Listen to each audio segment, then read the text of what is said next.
Hello, and welcome to the Uber Fourth Quarter 2024 Earnings Conference Call. All lines have been placed on mute to prevent any background noise. After the speaker's remarks, there will be a question-and-answer session, and if you would like to ask a question during this time, please press star 1 on your telephone keypad.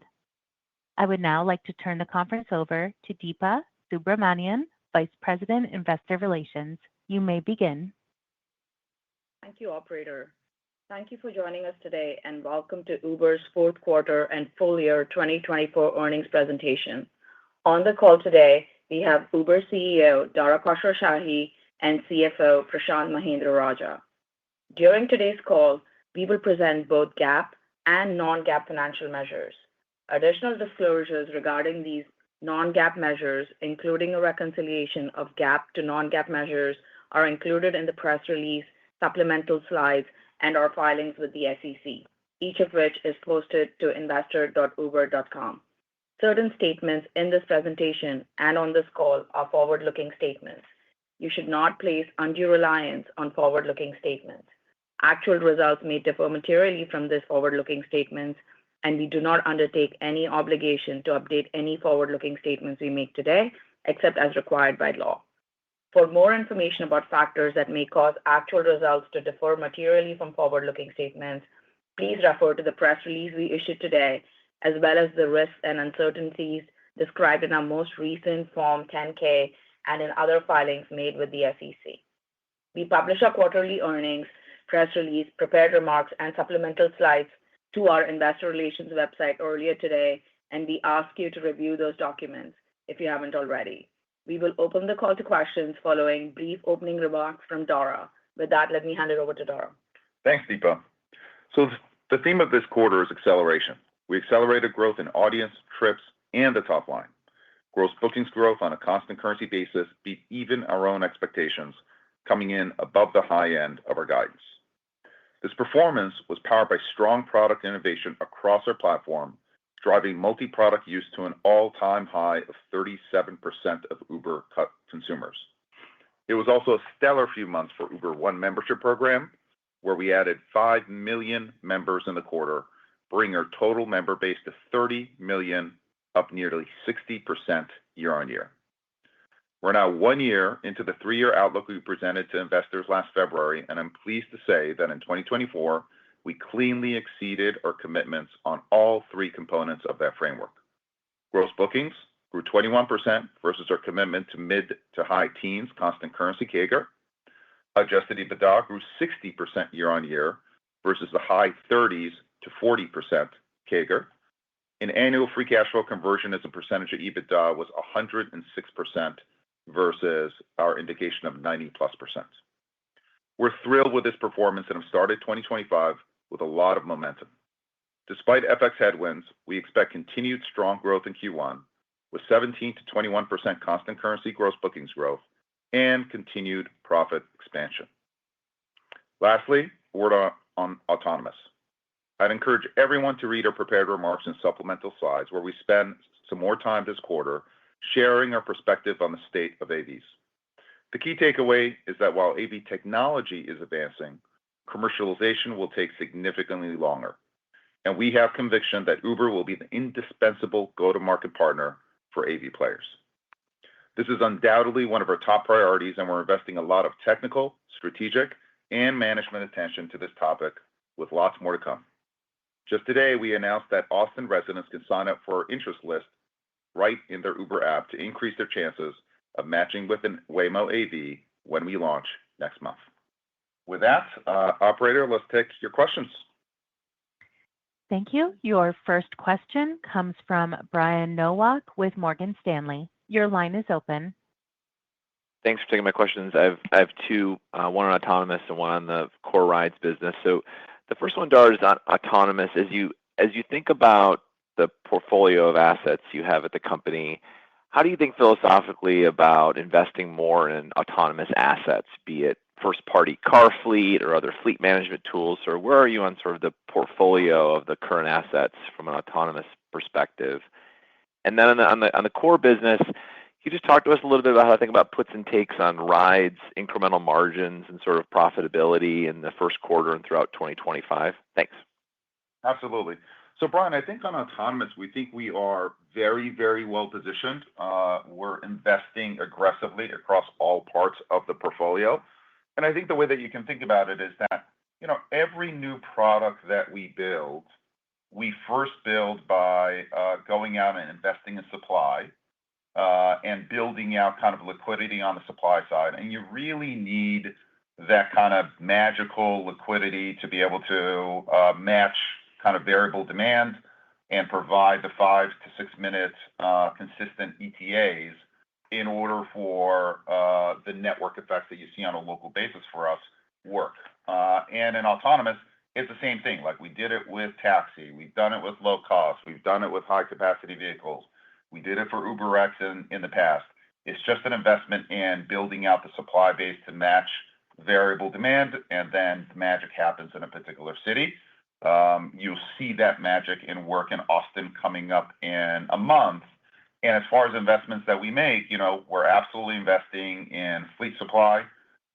This is an investment that we made for over a long time. Fleets now represent about 15% of our inventory. So we are very well positioned to have kind of fleets in market that can manage autonomous. We are looking at acquiring kind of depots with the electrification required for charging the fleets, et cetera.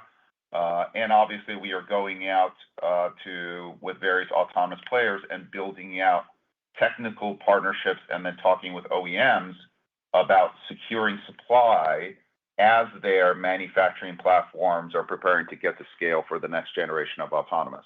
So it's a broad investment. It's across a very, very low number of units, so you're not really going to notice it in the P&L. But we do think that this investment is going to prepare us as autonomous starts to scale and as kind of the commercial economics start to be apparent. But even with these investments, which I would term as aggressive investments, you're unlikely to impact the 3-year outlook that we've given you. We think we can. This is kind of the power of and, which is we can deliver and some on the 3-year outlook, and at the same time, we can be investing aggressively in AV supply in every way. Brian, it's Prashanth. I'm going to take the second part of that question, and I think your question was really around the mobility profitability trends and outlook. So maybe I'll start with just a reminder that we want folks to look at the business the same way we do, which is at a total company level. And we're making investment decisions across our segments based on where we see the strongest returns and growth potential. So we're going to continue to invest in mobility consistent with the overall profitability framework that we gave you guys back in February. So I wouldn't read anything into sort of how mobility profitability was, other than we're seeing a lot of opportunities to continue to invest and drive growth. In this quarter that just closed, our EBITDA margin was 7.8% of gross bookings, and that was up 30 basis points year over year. We see continued benefits from supply incentives, leverage on the operating costs, and partially offset some of that tailwind by higher insurance costs, which we've talked about before. But overall, these investments are really helping us put up that strong mobility growth number, which was on a constant currency basis, 24% in Q4, and we saw acceleration in the U.S. So we're leaning into things like membership. I think in the prepared remarks, we talked about 30 million members now. That's up 5 million sequentially, and I think it's up 60% year over year. Teens is another great area. I think we've more than doubled the number of countries that Uber Teens is available in the fourth quarter. And the usual areas like finding the right balance in marketplace and continuing to open up new geographies and add some products. So again, it's part of our overall model that we gave you back in February of last year, which is to drive that mid to high teens GB growth and that high 30s to 40% profitability. And we'll continue to make the trade-offs we think are necessary to hit those numbers and also ensure that once we leave that 3-year framework, we're still driving a great top line. Thanks for the question. Great. Thank you both. The next question comes from Eric Sheridan with Goldman Sachs. Your line is open. Thank you so much for taking the questions. Maybe building on Brian's question on supply and just widening it out a little bit in both businesses. You talked on prior earnings calls about sort of extending the network as a potential stimulant for rider growth and supply density. Can you talk a little bit about those efforts and how they continue to scale and how we should be thinking about them as a potential growth driver for 2025 and beyond as you continue to scale into more areas of mobility? And then on the delivery side, any update on user behavior? Obviously, the array of supply that's available to a shopper inside Uber Eats today is very different than it was 12, 18 months ago. What is that doing to user behavior, frequency, basket size? How should we be thinking about supply impacting those dynamics in the delivery business? Thank you. Great. Thank you for the question. So first, just as a reminder for folks, the way we think of the business and we encourage everyone else to is our growth is a combination of audience, of the number of users who are hitting our platform every month, how often they are engaging with the platform, which we measure as frequency, and then you round it out with price to turn trips into GBs. So in the last couple of quarters, we've made some comments on how we're focusing on less dense or some of the sparser geographies, which I think is where your question is coming from. So as a reminder, the growth framework through 2026 is for that core business to grow in the low to mid-teens, and then the growth bets we're making to kind of help push us up into that higher teens.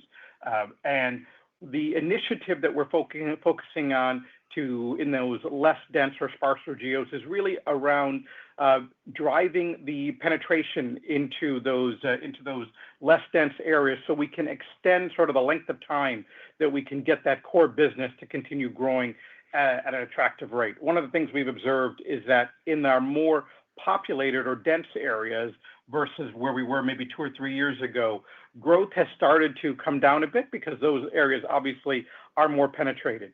Now, we can offset this by pushing out into less areas. This started initially as a U.S. delivery initiative, and it's really expanded now into a global one. I would say that as we focused on the U.S. delivery business, we realized that the same opportunity existed across mobility and really around the world. And we're finding real promise really on the mobility side, both in the U.S. and non-U.S., as well as in non-U.S. delivery, where we're now creating some more programs in this space. We see much higher growth in these less sparser areas. I think we've talked about in the past that it's not uncommon for us to see 1.5 or more times faster growth outside of more dense areas, and we do that a few ways. On the mobility side, it is supply.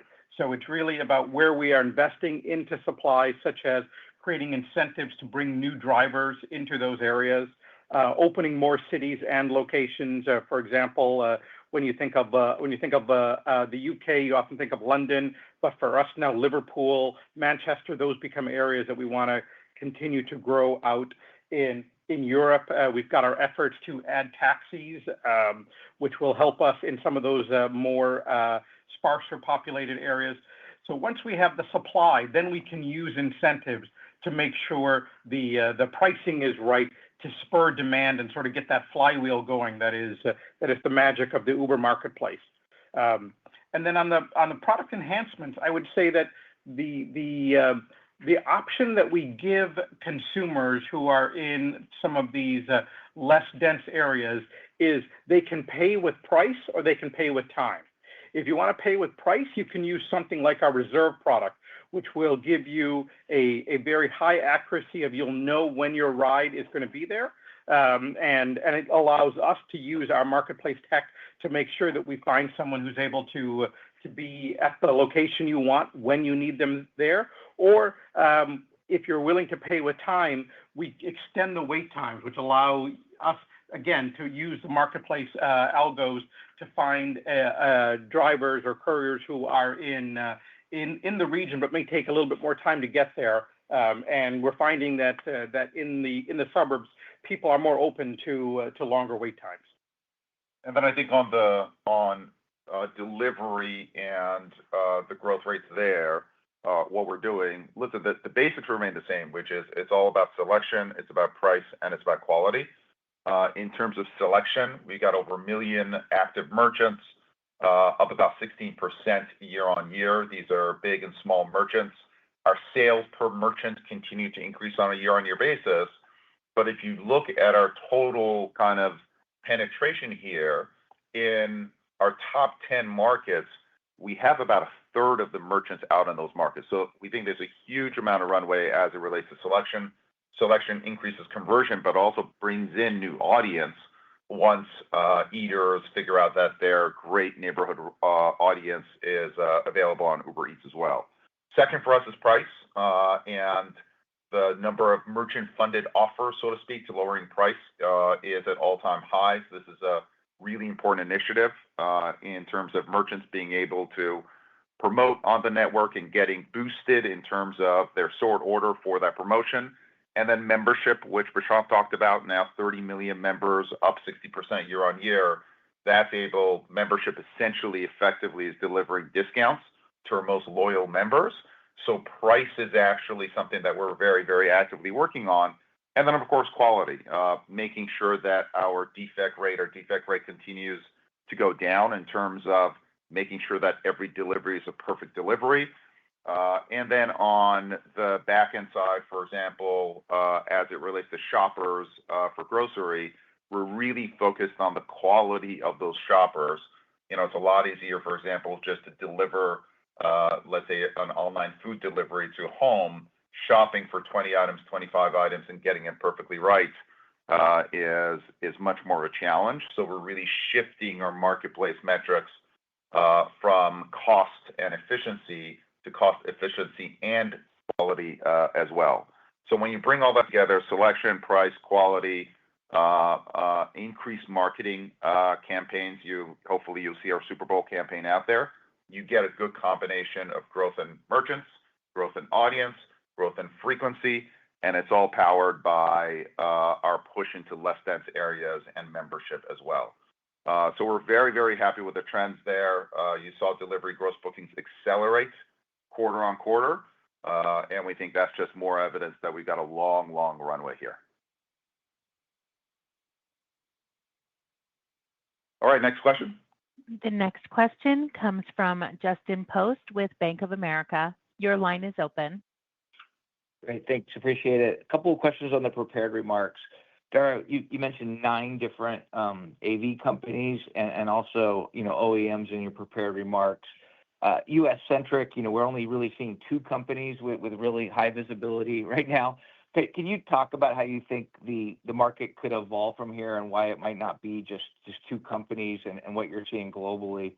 And then on the constant currency outlook, I think you did 21% in Q4. You're guiding 17 to 21% in Q1, but also there's prepared remarks about kind of being stable. So maybe talk about what would drive you down to 17, 18% constant currency, or what would cause you to be more at the higher end of the 21% in Q1? Thank you. Sure. I think on AVs, first of all, the opportunity we think in the U.S. and worldwide for AVs is enormous. We estimate that the U.S. market alone is $1 trillion opportunity as you commercialize AV at scale and bring the unit economics down. And while we're incredibly excited in terms of the development of the technology, you see Waymo in market, obviously, who's a terrific partner, and a number of players, including Tesla, trying to get to prime time, so to speak. We think that the commercialization of the technology is going to take way, way longer. And by the time that the technology commercializes all over the world and in the U.S., you're going to see many, many more players get over the finish line as it relates to technology. And just stepping back for a second, and this applies for the U.S. and applies all over the world. There are 5 factors that you need, all of which need to come together for scale commercialization of this business. And scale commercialization is like 10, 20, 30% of our volumes on a U.S. basis, let's say a global basis. First, you have to get regulations. You got to enable regulations.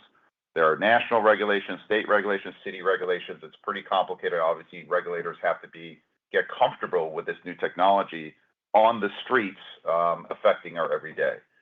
Second, in order to get regulators comfortable, we think you need a consistently superhuman safety record. Like, we don't think it's good enough for an autonomous driver to be better than a human. I think we have the chance to be multiple times better than the human. And I think the industry should take that kind of chance and insist on a superhuman safety record. You're seeing Waymo definitely get there, and many, many other players kind of working to get their safety record up and demonstrate that safety record as well. Third, you need a cost-effective hardware platform. Like, the hardware platforms now, they cost hundreds of thousands of dollars. You've got to get to the tens of thousands of dollars. There's a lot of work to be done to get there, and many, many years to build out these scale hardware platforms. Fourth, you need like first-rate on-the-ground operations. This is what I was talking about before in terms of fleets and recharging and cleaning and finding lost items, the millions of lost items we do every year. And then fifth, you need a high utilization network that can manage the variable demand every day on a seasonal basis with flexible supply as well, which we think our hybrid network is kind of the best solution there. You need all five to come together, and we think the only way that all five can come together is Uber partnered up with the AV ecosystem. And we think we're kind of an indispensable part of, again, achieving all five and moving from a really, really cool, amazing technology to a really terrific scale business. Now, I think that you're going to see lots of experimentation and AV players, going direct, working with us, et cetera. But especially we're looking forward to our launches in Austin, Atlanta, where I think we're going to demonstrate, pretty clearly that a combination of a great AV provider like Waymo and Uber is the best combination out there. And I think this is going to apply in the US. It's going to apply all over the world. So today, when you're in the tech development phase, in the US, you don't see too many players. But by the time all five of these entities come together, regulatory, et cetera, which is going to be years from now, I think you're going to have a number of players getting to prime time, both in the US and internationally. We think that's great for the ecosystem. We think competition is great for the industry. Kind of you're seeing, with DeepSeek coming in generative AI, like how exciting that competition is.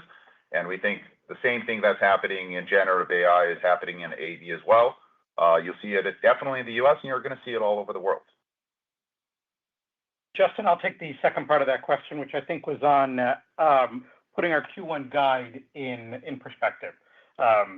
So let's maybe start with a recap of Q4. 21% GB growth at constant currency year over year, and now we have delivered 21% for 4 out of the last 5 quarters, and that growth continues to be led by audience, and which is an impressive number when you think that we're adding roughly 20 million, a little over 20 million actives, even at the scale we have today. It's a great indicator of how the product continues to drive or get acceptance across the globe.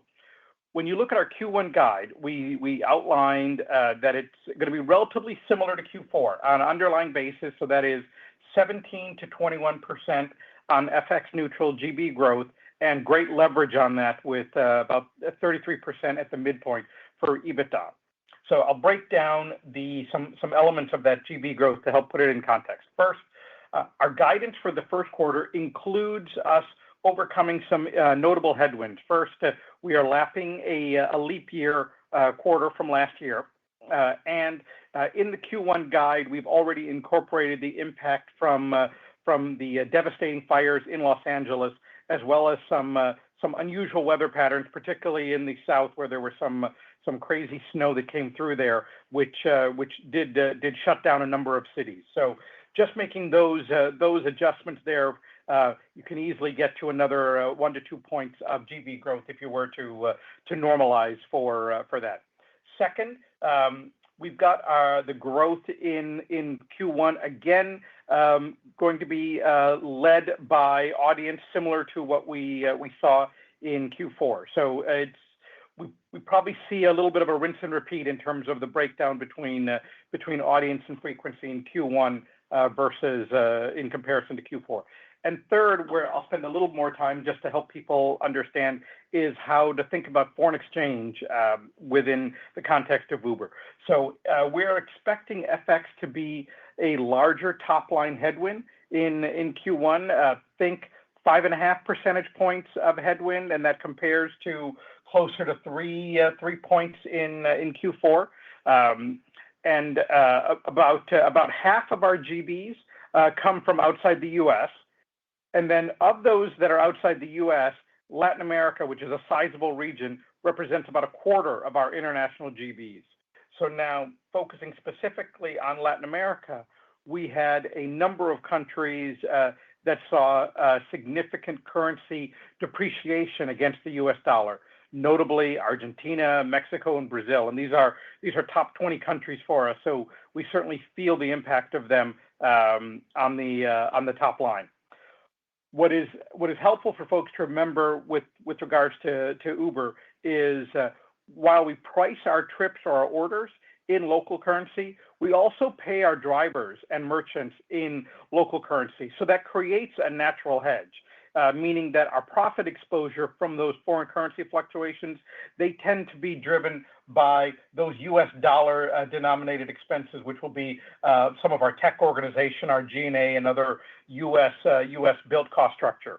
So the way we sort of operate the company is that we will take FX on the top line, but as a management team, we do our best to absorb those impacts in the profit line, whether they be favorable or headwinds to us, to kind of continue to drive the consistent margin expansion story that you've seen over the last couple of years.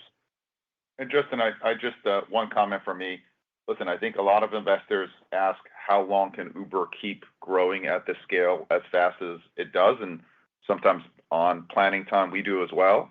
I'll just remind you that our gross bookings growth rate this year actually accelerated over last year. So this is a business that continues to surprise us pleasantly in terms of the runway ahead. Great. Thanks for All right, next question. the answers. Great. Next question.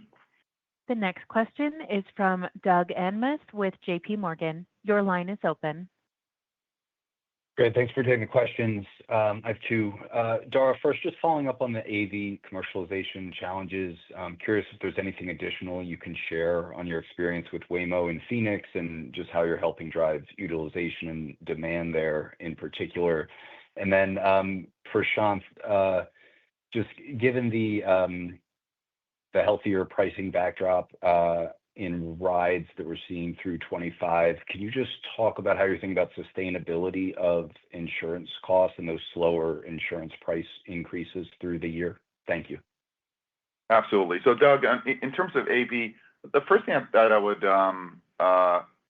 caution is that the scale of these AV deployments, both for us in Phoenix with Waymo and generally, are really, really small right now. For perspective, like our growth in San Francisco, Phoenix, and LA in Q4 accelerated versus Q3. So just the numbers are really small, and it's very difficult to, get patterning based on these smaller numbers.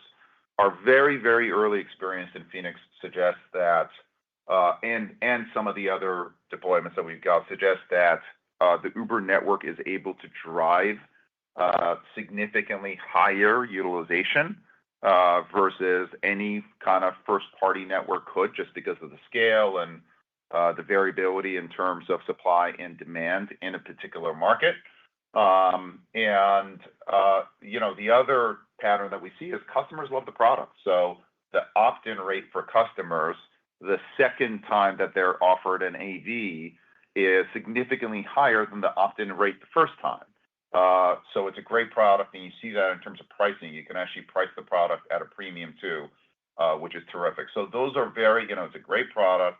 Doesn't really have an effect on our overall business. We're able to drive really strong utilization. We are now preparing for some pretty big launches in the tens, going to the hundreds of vehicles later this year in Austin and Atlanta. And we will have much, much more to tell you about the results there. And, we're quite optimistic that the results are going to be quite strong. Great. That second question, Doug, on insurance, let me maybe I'll start with a reminder that the U.S. mobility business is required to carry insurance with liability coverage that is often usually much higher than what is required for other modes of passenger transportation. And in some cases, it can be up to 50 times more coverage than what is required in a personal vehicle. So it is a benefit that we provide to our drivers as part of being a contractor for Uber. So at a macro level, we're pleased to see that the insurance pressure is easing. The Consumer Price Index motor vehicle insurance is now only growing at 11% year over year in December, which is still a big number, but it's down more than 50% from what we saw in April, where it peaked in the low 20s. So with the external headwinds peaking, and we are also starting to see the benefits of all the internal initiatives that we've been driving, such as the tech innovation and policy work coming through. So our outlook now, and we might have signaled this last quarter, and I think we have more confidence today than we did even in Q4, that the U.S. mobility's insurance cost is likely to be high single digits on a per trip basis in 2025, and that's meaningfully lower than we've seen for the last 2 years. It's coming from a couple of elements that we've talked about before. We've talked about tech, risk management, and regulatory. So let me just double click on a couple of those. On the tech side, last year we were piloting, and we are now expanding to almost all of our U.S. markets, a driver insights dashboard. And this allows drivers to see more about their driving behavior. And we're pulling data from their phone and the telemetrics on things like speeding, harsh braking, or accelerations, et cetera. And it shows drivers how they can drive more safely to improve their driving score. What we're hearing from drivers is just the ability for them to see that information, which they were not aware of before, is improving their behavior. But to sort of encourage that improvement, we are also expanding the use of our Advantage mode for drivers. And this is where you can actually get higher earnings and better route matching opportunities if you have, among other things, a better driver safety score. So giving them visibility to the score and then sort of encouraging the behavior we want through economics is going to continue to play out through the use of our tech. On the risk management side, we've essentially finalized terms with all of our carriers on the insurance side, and market pricing is stable. So we've got a much better view as we look into 25 of where that is, and clearly having a captive insurance company and being able to offer to self-insure when we don't get the pricing we want continues to give us great leverage in those negotiations. And then lastly, a little bit longer cycle, but it's the regulatory work that we're going on. And you probably see us out in the news in respective markets where we're creating a bit more attention on the need for insurance reform on a state-by-state basis. We are starting to get progress in areas like Georgia, California, New Jersey, with more to come. And just to clarify one of my earlier comments, the growth in San Francisco, Phoenix, and LA comment that I made was for all of mobility. That mobility growth in Q4 over Q3 in those markets actually accelerated our overall mobility business, not just AV. Okay. Thank you, Doug. We'll go to the next question. Thank you. The next question is from Michael Morton with MoffettNathanson. Your line is open. Hey, thank you for the question and appreciate the new remarks on AVs. If I could follow up on a question, on a comment Dara made earlier and just general business models with AVs.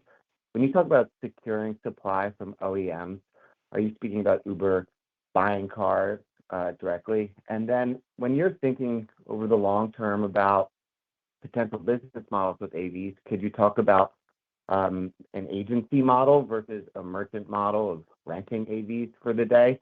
And then a question we get from investors is, how much of your global mobility business do you see being addressable by autonomous vehicles due to different driver costs in certain markets compared to the AV costs? Thank you so much. Yeah, absolutely, Michael. So in terms of the business model, I think there's going to be a ton of experimentation around the business models. I think early on, we've got a big balance sheet and we can buy cars. I think eventually it's going to turn into the fleet partners that we have, essentially buying cars and getting financing from third parties. That you see right now with electric vehicles, a lot of our fleet partners actually are able to finance these EVs, et cetera. In the early days, you're not going to have kind of a financing construct in place and clarity regarding what residual values are for these cars. So I think that, we'll put up some balance sheet risk. Our fleet partners will put up some balance sheet risk over a period of time. I think that most of the ownership will be a combination of fleet partners. You might see some financial players, kind of infrastructure players, just like there are entities, REITs that own hotels. You will have kind of fleet entities as well. And then hopefully there'll be some kind of individual ownership as well of people, small businesses putting up these cars and these fleets and taking care of the cars, so, sort of small business fleets that, again, we see around the world for ourselves operating a SMB fleet model as well. So there's going to be a ton of experimentation, but early on, we will take some balance sheet risk in order to catalyze the industry, so to speak. But ultimately, we think all of it is going to be financialized. In terms of AV, I think a couple of things in terms of the addressable market. First of all, I think early on, right now, the cost of AVs don't even come close to the cost of drivers. So I think the first markets that are going to be penetrated are going to depend on regulation, first of all. And again, the regulatory environment's pretty complicated. And second is kind of the revenue per mile in the markets. This would tend to be U.S. markets or European markets where the revenue per mile is higher and will tend to be in the center of cities. The operational domain for many of these AV deployments is very, very limited and over a period of time is going to expand. So I think in the next 5 years, the addressable market is going to be probably, in the order of 10 to 15% of the overall marketplace, and then gradually is going to expand over a period of time over the next 15 years or so. Great. Thank you, Michael. Sarah, we have time for one more question. Thank you. Your final question will come from the line of Nikhil Devnani with Bernstein. Your line is open.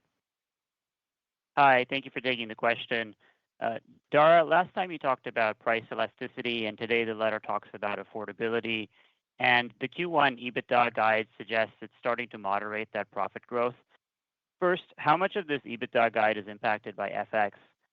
And then bigger picture, I guess the skeptical take would be that pricing was a tailwind for the business for several years.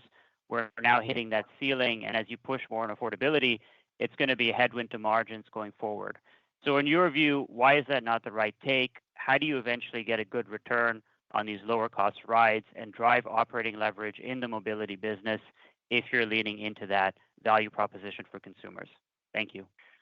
Yeah, Nikhil, why don't I just take the first part of it and let Dara take the longer part of it there. I mentioned, I went through a little bit on the FX side and our philosophy on FX. Clearly, the impact of foreign exchange and the profits that we collect in those foreign jurisdictions when they come back to the U.S. are worth less, and with more than half of our business outside the U.S., there is an impact there. We have chosen not to pass that volatility on to investors. We find ways to manage that, whether it be good news or bad news within the company, using the levers that we have, and sort of that's been the philosophy of the company. We talked about that in the prepared remarks. So it is not a zero impact. It certainly weighs on the business, but for your modeling purposes, you should think of FX as a top line impact and leave it to the management team in both good days and bad days to do what we can to show steady margin improvement regardless of FX. Yeah, Nikhil, I would say in terms of pricing, whether it's a tailwind or a headwind, I just say that the vast majority of pricing that we have taken in the market has been in the U.S. And the vast majority of that price increase has been passed along cost of insurance. So it shows up in gross bookings. It shows up in costs and that part of the price increase is ultimately economically neutral. We've always believed in kind of a model where we build out premium products. So this is our U4B product, which is a highly premium reserve product as well. For U4B, we introduced Business Black as well, and using the higher margin of the premium products to fund the lower cost products like UberX Share and Shuttle, et cetera, taxi, two-wheelers, three-wheelers. And I think we've been able to consistently demonstrate in the past the ability to balance top-line growth and bottom-line growth, and that's our expectation going forward. And I would tell you that today, when we talked about that 3-year guidance in terms of mid to high teens top line and then a bottom line of in the 30s to 40% growth, we are more confident than ever that we can meet that guideline in almost any pricing environment. But kind of the way that we run the company is to run it for both top and bottom line. And I think you'll see us continue to deliver on both of those going forward. Thanks, Nikhil. So before we wrap up here, I wanted to share some news. After nearly 6 action-packed years, Deepa has decided to leave Uber. Today is going to be her last day with us. So on behalf of Dara, the leadership team, and the Global Finance Org, I do want to thank Deepa for her many contributions to Uber and wish her all the best in her next challenge. Balaji Krishnamurthy, who many of you know well, is going to step in to lead IR in addition to his existing role managing the strategic finance team. So Balaji will be joining you for the Q4 callbacks this morning, along with Alex and the IR team. This quarter, we are going to be in New York, Chicago, San Francisco, Orlando, and Boston. So please reach out to Alex or the IR team if you're looking to see us in any of those cities. And then just to close, I want to thank the Uber team for all their great work in 2024, and thank you for joining us this morning. This concludes today's conference call. Thank you for joining. You may now disconnect.